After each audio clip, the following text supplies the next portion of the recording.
حضرت عمر رضی اللہ تعالی عنہ کا زمانہ جب یروشلم فتح ہوا، حضرت ابو عبیدہ بن جراح رضی اللہ تعالی عنہ حضرت عمر کو دعوت دیتے ہیں کہ آپ مدینے سے چلیں اور یروشلم میں پہنچیں۔ حضرت عمر مدینے سے چلتے ہیں، کتنا بڑا قافلہ لے کر کے، کتنا پروٹوکول ہے، حضرت عمر اکیلے اور ساتھ ایک غلام، اور اونٹ بھی ایک، باری باری سوار ہوتے ہیں، کبھی غلام سوار ہوتا ہے، کبھی عمر سوار ہوتا ہے۔ حکمران تو وہ تھے لوگوں کی دہلیز پہ امن دینے والے، لوگوں کی چوکھٹ پہ جو ہیں وہ نور بانٹنے والے۔ آج کے حکمرانوں نے تمہیں رمضان المبارک کے اندر لوڈ شیڈنگ کا پیکج دیا ہے، اور آج بچے بھی تڑپ رہے ہیں اور جوان بھی سسک رہے ہیں، اور ماہ سیام میں جن اذیتوں میں قوم کو مبتلا کر دیا ہے وہ کسی سے مخفی نہیں ہے۔ اور تمہیں میں حضرت عمر کی کہانی سناؤں۔ حضرت عمر جن کو تخت حکومت پہ بیٹھتے تھے، اور ان کا تخت کو سونے زبرجد کا نہیں تھا، مسجد نبوی کی چٹائی تھی، اور سارا دن وہاں بیٹھ کے لوگوں کی باتیں سنتے، اور جب رات کے اندھیرے گہرے ہوتے عمر بھیس بدل کے مدینے کی گلیوں کا گشت کرتے۔ کہا تمہارے گھر سے دھواں نکل رہا ہے اور بچے رو رہے ہیں، ان کو کھانا کیوں نہیں دیتا؟ کہنے لگی عمر کی جان کو رو رہی۔ عمر کے پاؤں تلے سے زمین نکل گئی۔ کہا کیا ہوا؟ کہا 3 دن سے ہمارے ہاں کھانے کے لیے کچھ نہیں ہے، روزانہ بچے روتے ہیں، اور میں ہنڈیا کے اندر پتھر ڈال کر کے نیچے سے آگ ڈالتی رہتی ہوں کہ بچے انتظار کر کر کے سو جائیں گے، کم وقت سو بھی نہیں رہے، اور وہ پتھر پکیں گے بھی کیا، اور میں عمر کی جان کو رو رہی ہوں۔ حضرت عمر کا کلیجہ دہلنے لگا، فوراً پلٹے، واپس بیت المال میں آئے، گھی کا ایک کنستر لیا، آٹے کی بوری لی، مرچ مسالہ جات بہت کچھ اٹھایا، اپنے کندھے پہ رکھا، بوری اپنی کمر پہ لا دی۔ عمر بیت المال سے نکلے تو آپ کے خادم اسلم نے دیکھ لیا، آگے بڑھا، کہا میرے آقا میں اٹھاتا ہوں۔ عمر کی آنکھوں میں آنسو ہے۔ کہا اسلم قیامت کے دن میرا بوجھ اٹھا لو گے؟ کہا قیامت کے دن تو اپنا اپنا بوجھ اٹھانا پڑے گا۔ کہا عمر کو آج اپنا ہی اٹھانے دو۔ حضرت عمر وہ گھی کا کنستر اور وہ آٹے کی بوری سر پہ اٹھائے ہیں، اور اس خاتون کے گھر جاتے ہیں اور دستک دیتے ہیں۔ وہ جب دیکھتی ہے اس کی جان میں جان آ جاتی ہے۔ کہا جلدی جلدی آٹا گوندو، اور عمر سبزی کاٹنے لگ جاتے ہیں۔ حضرت عمر رضی اللہ تعالی عنہ سبزی تیار کر دیتے، ادھر آٹا گند جاتا ہے، اور پھر اوپر چولہا رکھا جاتا ہے، چولہے کے اندر آگ رکھی جاتی ہے، وہ کھانا پکانے لگتی ہے، آگ بجھتی ہے۔ تاریخ نے لکھا ہے آگ بجھنے لگتی ہے، عمر جھک کر کے پھونکے مارتا ہے، عمر جھک جھک کے پھونکے مارتا ہے۔ کھانا پک گیا اور بچوں کے سامنے کھانا رکھ دیا، بچے کھا رہے ہیں۔ اب بچے رو رو کے نڈال ہو چکے تھے۔ حضرت عمر اپنے ہاتھوں کو اور اپنے گھٹنوں کو اور اپنے پاؤں کو زمین پہ لگا کے، جس طرح بکری کا بچہ چلتا ہے، ویڑے کے اندر کبھی ادھر چلتے ہیں کبھی ادھر چلتے ہیں، تاکہ بچے مجھے دیکھ کے خوش ہوں اور دل میں کہتے عمر جتنا رلایا ہے اب اتنا ہنسانا بھی پڑے گا۔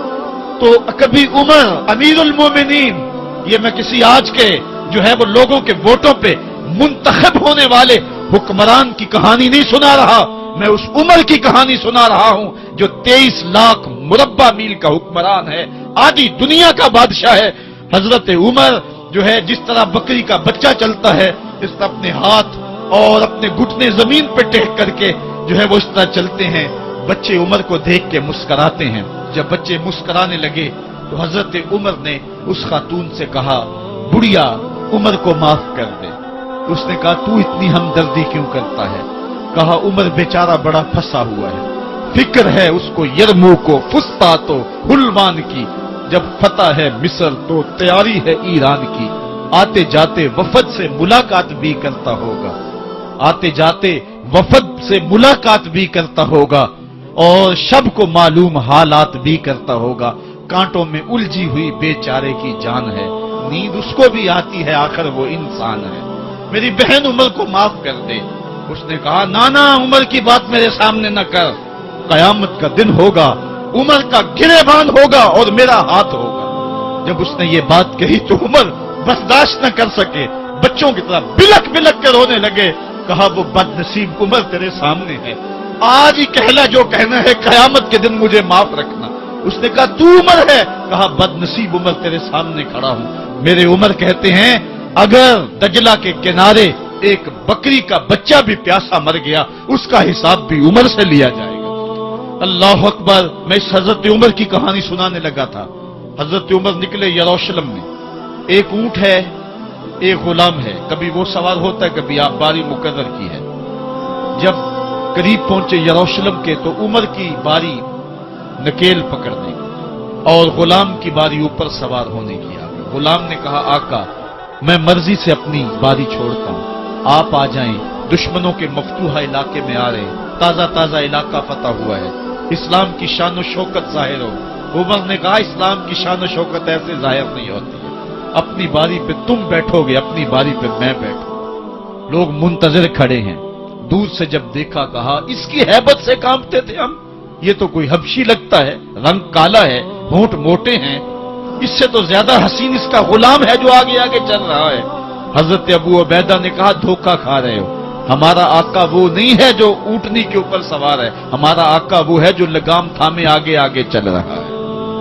حضرت عمر رضی اللہ تعالیٰ عنہ کو آگے بڑھ کے جابیہ کے مقام پہ حضرت ابو عبیدہ بن جراح نے استقبال کیا۔ تو حضرت عمر آگے بڑھے اور انہوں نے آگے بڑھ کر کے حضرت ابو عبیدہ کے دونوں کندھوں پہ ہاتھ رکھا اور سنو حضرت عمر نے کیا کہا لا الہ الا اللہ انا کنا اذل قوم فاعزنا اللہ بالاسلام۔ کہا کہ لا الہ الا اللہ، اے ابو عبیدہ بن جراح، ہم ایک ذلیل قوم تھے اور اللہ نے ہمیں اسلام کی وجہ سے عزت عطا کی ہے۔ اور میں تمہیں ایک تاریخ ساز بات کہنے لگا ہوں، اور وہ یہ ہے کہ جب تک ہم اس عزت والے اسلام کے دامن کو تھامے رہیں گے ہماری عزت قائم رہے گی، اور جب اسلام کے علاوہ کسی اور جگہ سے عزت ڈھونڈیں گے تو رسوا کر کے رکھ دیے جائیں گے۔ یہ ہے وہ خلاصہ جو حضرت عمر نے امتوں کے عروج و زوال کا بیان کیا ہے۔ اس امت کو جو خیرات ملی ہے تخت و تاج کی، وہ پینٹاگون سے نہیں ملی، وہ واشنگٹن سے نہیں ملی، وہ وائٹ ہاؤس سے نہیں ملی، وہ محمد عربی کے جوڑوں کا صدقہ ملی ہے۔ اس لیے جب ہم نے اسلام سے انحراف کیا پاکستان حاصل کیا گیا تھا۔ پاکستان کا مطلب کیا؟ لا الہ الا اللہ۔ ہم نے اس نعرے کو چھوڑ دیا ہوا ہے، ہم نے انحراف کر دیا ہے۔ آج ہماری نظریں مغرب کی طرف لگی ہیں کہ تخت و تاج اس سے نصیب ہوتے ہیں اور دنیا کے اوپر ہم رسوا ہو کے رہ گئے۔ ہماری پستی، ہماری زبوحالی، ہماری ذلت کا سبب یہ ہے کہ جس جگہ سے ہمیں عزت ملی تھی ہم نے وہ مرکز ہی چھوڑ دیا ہے۔ اس مرکز حیات کو، اس مرکز زندگی کو، اس مرکز عزت کو ہم نے چھوڑ دیا ہے اور دنیا کے اوپر ہم رسوا ہو رہے ہیں۔ انہی حضرت عمر کی کہانی ہے۔ وادی تہامہ سے گزر رہے تھے کہ بچوں کی طرح بلک بلک کے رونے لگے۔ کہا عمر جوان آدمی ہو اور بچوں کی طرح بلک کے رو رہے ہو؟ کہا تم نہیں جانتے، مجھے بچپن کی کہانی یاد آ گئی۔ کہا کیا کہانی ہے؟ کہا یہی عرض تہامہ تھی، میرے باپ خطاب نے مجھے 5 اونٹ دیے تھے، کہا انہیں لائن میں کھڑا کرو سیدھا۔ میں آگے والا سیدھا کرتا تھا، پیچھے والا ٹیڑھا ہو جاتا، پیچھے والا سیدھا کرتا، آگے والا ٹیڑھا ہو جاتا۔ میرے باپ خطاب نے مجھے بڑا مارا۔ کہا ایک عرب کے بیٹے ہو کہ تم سے 5 اونٹ لائن میں کھڑے نہیں ہوتے؟ کہا ایک زمانہ عمر پہ وہ تھا کہ اس سے 5 اونٹ لائن میں کھڑے نہیں ہوتے تھے، اور آج شرق سے لے کر غرب تک 23 لاکھ مربع میل کی حکمرانی اور انسان بھی لائن میں کھڑے ہیں۔ یہ محمد عربی کے جوڑوں کا صدقہ نہیں ہے تو اور کیا ہے؟ عمر سے تو 5 اونٹ لائن میں کھڑے نہیں ہوتے تھے۔ تو یہ عزتیں، یہ تخت و تاج، یہ حکومتیں ہمیں حضور کی دہلیز سے ملی۔ جب ہم نے اس دہلیز کو چھوڑ دیا تو دنیا کے اوپر رسوا ہو گئے اور ذلیل کر کے رکھ دیے گئے۔